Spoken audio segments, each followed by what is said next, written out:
Hello বন্ধুরা, আসসালামু আলাইকুম। আশা করি সবাই অনেক ভালো আছেন।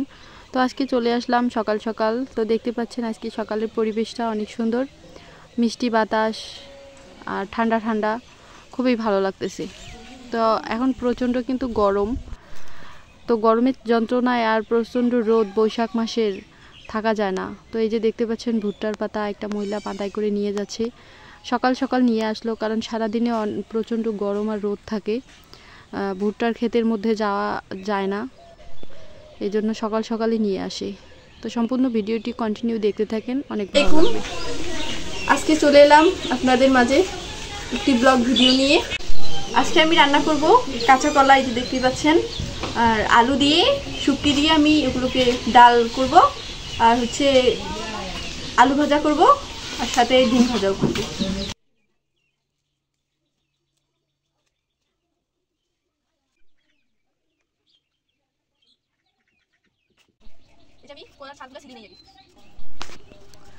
এখানে দেখতে পাচ্ছেন আশামণি রান্না বসাইছে, ওইদিকে ভাত রান্না মানে হচ্ছে ভাত বসাইছে, আর এইদিকে কলার শালগুলা তুলে দিচ্ছে, ডাল রান্না করবে।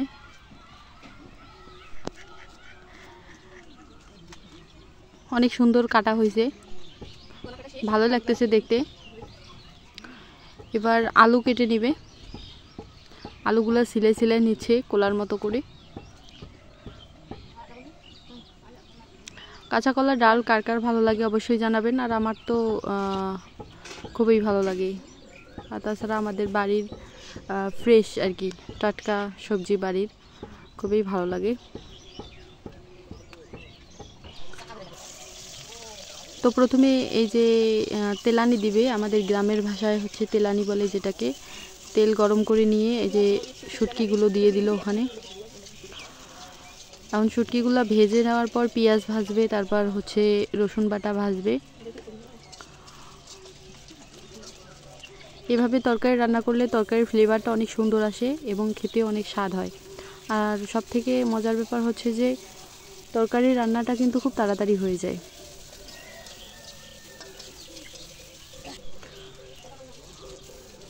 এগুলো বেশি ভাজা যাবে না। শুটকিটা একটু আগে দিছে, কারণ শুটকি একটু মানে হচ্ছে মোটা, এই জন্য আগে দিতে হয়। আর পেঁয়াজ আর রসুন বাটাগুলো পরে দিতে হয়, না হলে পুড়ে যাবে। একসাথে দিলে শুটকি মানে হচ্ছে যে ভাজা হবে না, আর এই দিক হচ্ছে আপনার ওই পেঁয়াজ তারপর রসুন বাটা এগুলো পুড়ে যাবে। তো এগুলো ভাজানোর মানে হচ্ছে পর সুন্দর করে তেলানিটা দিল। এবার আলুগুলা দিয়ে এখানে একটু কষিয়ে নিবে। তারপর হচ্ছে পেঁয়াজ তো আগেই দিছে, তারপরে যে কলাগুলা দিল।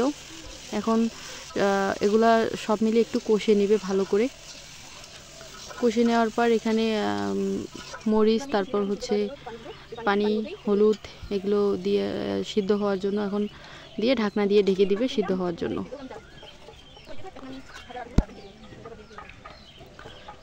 তো ওইদিকে ওগুলা মানে হচ্ছে বসাইছে, আর এইদিকে এই ফাঁকে আলু ভাজা কেটে নিচ্ছে ভাজা করার জন্য। ওয়াও, তরকারির কালারটা কিন্তু অনেক সুন্দর হয়েছে।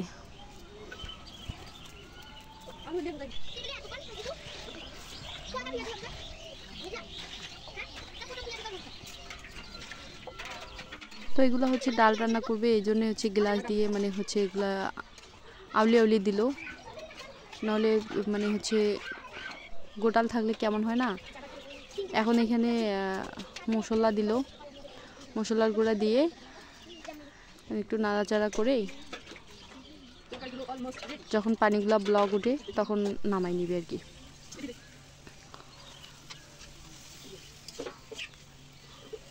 তো আলু কাটা শেষ। এবার হচ্ছে যে আলুগুলা ধোয়ার পর সুন্দর করে কয়েকটা ধোয়া দিতে হবে, যেহেতু বাড়ির আলু ময়লা বেশি। বাড়ির মানে হচ্ছে আমরা বাড়িতে চাষ করছিলাম, ওগুলো বাড়ির সংগ্রহ করা, ময়লা অনেক থাকে, এই জন্যে কয়েকবার এই যে দেখেন কয়েকটা মানে হচ্ছে ধোয়া দেওয়ার পর কত সুন্দর চকচকে পানি বের হচ্ছে। এখন অনেক সুন্দর হয়েছে ধোয়াটা। এই যে এখন ভাজা রান্না করবে। তো সম্পূর্ণ ভিডিওটি দেখার জন্য অসংখ্য ধন্যবাদ। দেখা হচ্ছে পরের ভিডিওতে। আল্লাহ হাফেজ।